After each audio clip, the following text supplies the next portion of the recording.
சிவாய நம. இன்னைக்கு என்ன பார்க்க போறோம்னா, நம்மளுடைய குலதெய்வம். குலம் தெரியாம போகலாம், குலதெய்வம் தெரியாம போகக்கூடாதுன்றது முன்னோர்கள் சொன்ன கூற்று. குலதெய்வம் ஏன் தெரியாம போகக்கூடாது அப்படின்னா, உங்களோட 7 ஜென்மத்திலும் செய்த பாவங்களால் தெரியாம போகும் அப்படின்னு சொல்லுவாங்க. முன்னோர்கள் செய்த பாவம் இந்த சமகாலத்தில் வாழ்கின்ற அந்த வம்சாவளியை சாரு அப்படின்னு சொல்லுவாங்க.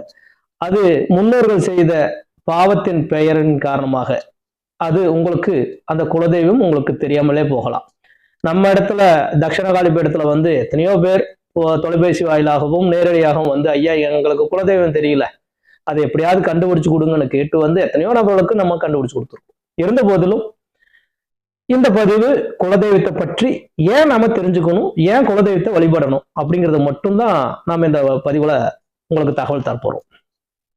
குலதெய்வம் கோடான கோடி கோயில்களுக்கு போயிட்டு வந்தாலும் குலதெய்வத்தின் அனுகிரகம் இருந்தால், நீங்க எந்த ஒரு கோயிலுக்கு போயிட்டு வந்திருந்தாலும் அந்த தெய்வத்தோடைய அனுகிரகம் கிடைக்கணும் அப்படின்னா உங்க குலதெய்வத்தோட அனுகிரகம் முதன்மை கிடைக்கணும். அந்த பிரார்த்தம் உங்களுக்கு இருக்கணும். அந்த பிரார்த்தம் இருந்தாதான் உங்களுக்கு குலதெய்வத்தோடைய அனுகிரகமும் பிரார்த்தமும் கிடைத்த போதுதான் அனைத்து தெய்வங்களுடைய 33 தேவர்களுடைய பிரார்த்தமும் அதனுடைய அருளும் உங்களுக்கு கிடைக்கும்னு சொல்லுவாங்க. நிறைய பேர் சொல்லுவாங்க, நான் அந்த கோயிலுக்கு போனதுக்கு அப்புறம் எனக்கு மாறிடுச்சு, இந்த கோயிலுக்கு போனதுக்கு அப்புறம் மாறிடுச்சு. கண்டிப்பா கிடையாது. உங்களுடைய குலதெய்வத்துடைய அனுகிரகமும் அதோடைய பிரார்த்தமும் இருக்கிறதுனாலதான், அதோடைய கடைக்கன் பார்வை இருக்கிறதுனாலதான் உங்களுக்கு அந்த கோயிலுக்கு போனேன் இந்த கோயிலுக்கு போனதுக்கு அப்புறம் மாறிச்சுன்னு ஒரு எண்ணம் இருக்கும்.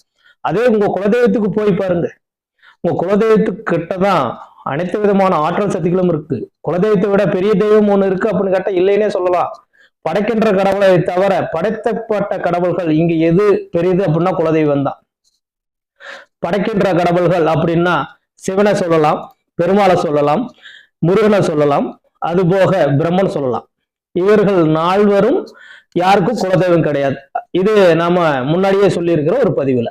ஏன்னா குலதெய்வமானவர்கள் படைக்கப்படுகின்ற கடவுளாக இருக்க மாட்டார்கள், படைக்கப்பட்ட கடவுளாகத்தான் இருப்பாங்க. அதாவது பூமியில பிறந்து பூமியில் மக்களுக்காக அவர்களுடைய தங்களுடைய சமுதாயத்துக்காக வாழ்ந்து வீரர்கள் உயிர் நீச்சம் செய்தவர்களை மட்டும்தான் குலதெய்வமாக வழிபடுறாங்க.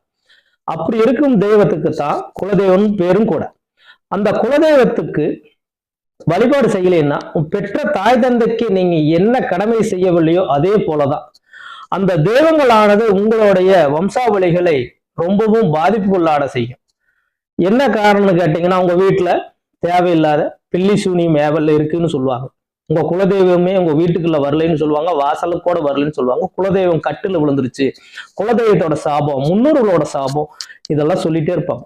குலதெய்வத்தை பொறுத்த வரைக்கும் நம்ம தமிழ்நாட்டுல அனைவருக்குமே பலிவாங்கும் கடவுள்கள் தான் குலதெய்வம். அதாவது நீங்க செய்கின்ற சக்த பலி பூஜைகள் அப்படின்னு சொல்லுவாங்க. நாம செய்கின்ற கோழி கிடாய் வெட்டி தான் பலி பூஜை கொடுப்பாங்க. அது நேரடியாக உள்ள இருக்கிற கருவறைக்குள்ள இருக்கிற தெய்வங்களுக்கு பலியா அப்படின்னு கேட்டா கிடையவே கிடையாது. நீங்க கொடுக்கறது வெளியிருக்கிறதுக்கு வீரனுக்கோ மாடனுக்கோ கருப்பனுக்கோ முனிக்கோ தான் கொடுப்பாங்க. அப்படி இருக்கிற வெளியே இருக்கிற காவக்காரனுக்கு கொடுக்கின்ற பலி பூஜையானது உள்ளே கருவறைக்குள்ள இருக்கின்ற தெய்வத்திற்கு சக்திகள் பெருகும். அந்த சக்திகள் பெறுவதற்கு காரணம் அந்த பலி பூஜைகள் அப்படின்னு சொல்லுவாங்க. உங்க வம்ச விருத்திகளை ஆவதற்கு ரத்த பலிகள் கொடுக்கணும், அதாவது உயிர் பலிகள் கொடுக்கணும் அப்படின்னு சொல்லுவாங்க.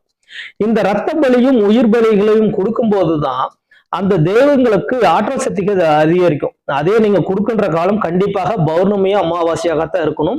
அப்படி கொடுத்தால் மட்டுமே உங்க குலதெய்வம் உங்களுடைய முழு ஆற்றலையும் உங்களுக்கு வளத்தையும் நலத்தையும் செல்வையும் பேரும் புகழையும் கொடுத்து உங்களை வையத்து வாழ்வாங்க வாழ வைக்கும். அதை தவிர்த்து குலதெய்வமே தெரியலீங்க அப்படிங்கிறவங்களுக்கும், குலதெய்வம் என்னங்க பெரிய தெய்வம் அப்படிங்கிற நினைக்கிறவங்களுக்கும் கண்டிப்பாக அவர்களுடைய 7 ஜென்மத்துடைய செய்த பாவ வினைகள், முன்னோர்கள் செய்த பாவங்கள் தோஷங்கள் யாவுமே அவர்களை சேரும். குலதெய்வம் தான் இந்த காலத்துல மிகப்பெரிய தெய்வம். இந்த குலதெய்வம் இல்லாம வாழ்கின்ற மனிதர்கள் கண்டிப்பாக மிகப்பெரிய இன்னல்களையும் துன்பங்களையும் அனுபவிப்பாங்க. தெய்வம் இல்ல கடவுள் இல்லைன்னு சொல்லிட்டு போறவங்களுடைய செயல் வேற. ஆனா கடவுள் இருக்கு, குலதெய்வம் இருக்கு, ஆனா அந்த குலதெய்வத்தை விட்டுட்டு வேற எல்லா தெய்வத்தையும் போய் வழிபடுறாங்க இல்லையா? அப்படி வழிபடுறவங்களுக்கு தான் அந்த குலதெய்வங்களானது சாபத்தை கொடுக்கும், தேவையில்லாத மிகப்பெரிய மோசமான நிலைகளை உண்டு பண்ணும். தெய்வமே இல்லைன்னு சொல்லிட்டு போறவங்களோட நிலை வேறையாக இருக்கும். அதை பத்தி இப்ப நம்ம பேசுறதுக்கு காலங்கள் மறுபடியும் வரும்போது நம்ம பேசுவோம். ஏன்னா தெய்வம் அப்படின்றது குலதெய்வம் தான். அது ஏன் அப்படின்னா, நம்ம குடும்பத்தில் நம்ம சமுதாயத்தில் பிறந்து நமக்காக உயிர் நீச்சம் செய்தவர்களைத்தான் நம்ம குலதெய்வம்ன்றோம். அந்த குலதெய்வத்திற்கு வருடத்துக்கு ஒரு முறையோ, அமாவாசையோ, பௌர்ணமிக்கு ஒரு முறையோ கண்டிப்பாக அந்த கோயில்ல போய் கும்பிட்டு வரணும். அப்படி கும்பிட்டு வரும்போது உங்களுக்கு அங்கு கிடைக்கின்ற ஆன்ம சக்திகள், அஞ்ஞான சக்திகள் அனைத்து விதமான பிணிகளையும் போக்கும். ஒரு வீட்டுல பில்லி சூனி மேவல் இருக்குன்னு சொன்னாங்கன்னா கண்டிப்பாக குலதெய்வத்தோட கோயிலுக்கு போயிட்டு வர இருந்தா அந்த பில்லி சூனியம் தானாகவே விலகிரும் அப்படிம்பாங்க. குலதெய்வம் தான் அனைவருக்கும் முதன்மையான தெய்வம். உங்களுடைய குலதெய்வம் தான் உங்களுக்கு முதன்மை. அப்பா அம்மா எப்படி முதல்ல சொல்றாங்களோ, மாதா பிதா குரு தெய்வம் அப்படி சொல்றாங்களோ, மாதா பிதா அப்படிங்கிறது உங்க குலதெய்வத்தோடைய செயல் தான். அப்பா அம்மா தானே முதன்மை, அம்மா அப்பா தான் முதன்மை. அப்படிங்கும்போது அம்மா அப்பாவோட தன்மை தான் முதன்மையாகவே இருக்கு. அதை நீங்க தெரிந்து கொள்ளணும் அப்படிங்கிறது தான் இந்த பதிவும் கூட. குலதெய்வத்தை தாண்டி வேற எந்த கோயிலுக்கு போனுங்க அப்படின்னா உங்களுக்கு கண்டிப்பாக அந்த தெய்வத்தோடைய அனுகிரகம் கிடைக்கிறதுக்கு வாய்ப்பு இல்லை. அதை தாண்டி நீங்க எந்த கோயிலில் வேணும் போய் வழிபாடு பண்ணலாம். உங்களுக்கு நல்லது நடந்துருச்சு அப்படின்னா பெரிதாக கிடைக்கிறதுக்கு வாய்ப்பு இல்லை. குலதெய்வத்தை மட்டும்தான் நீங்க வழிபடணும். குலதெய்வத்தை தாண்டி அடுத்த தெய்வம் உங்களோட இஷ்ட தெய்வமா நீங்க எதை வேணாலும் வழிபடலாம். ஆனா முதன்மையான தெய்வம் அப்படிங்கிறது குலதெய்வம் தான். குலதெய்வத்தோடைய அனுகிரகம் கிடைச்சிட்டா உங்களை யாராலும் அசிச்சு கூட பார்க்க முடியாது. அதை நீங்க நம்பணும் அப்படின்னா உங்க குலதெய்வத்தோடைய அனுகிரகம் இருக்கிறவங்க கிட்ட கேட்டு பாருங்க.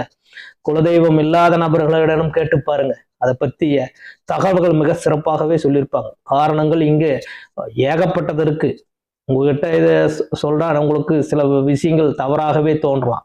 பலி பூஜைகள் தான் குலதெய்வத்துக்கு உண்டானது. அதை நீங்க சிறப்பாக செய்றீங்க அப்படின்னா கண்டிப்பாக அந்த குலதெய்வத்தோட அனுகிரகம் கிடைக்கும்னு சொல்றேன்.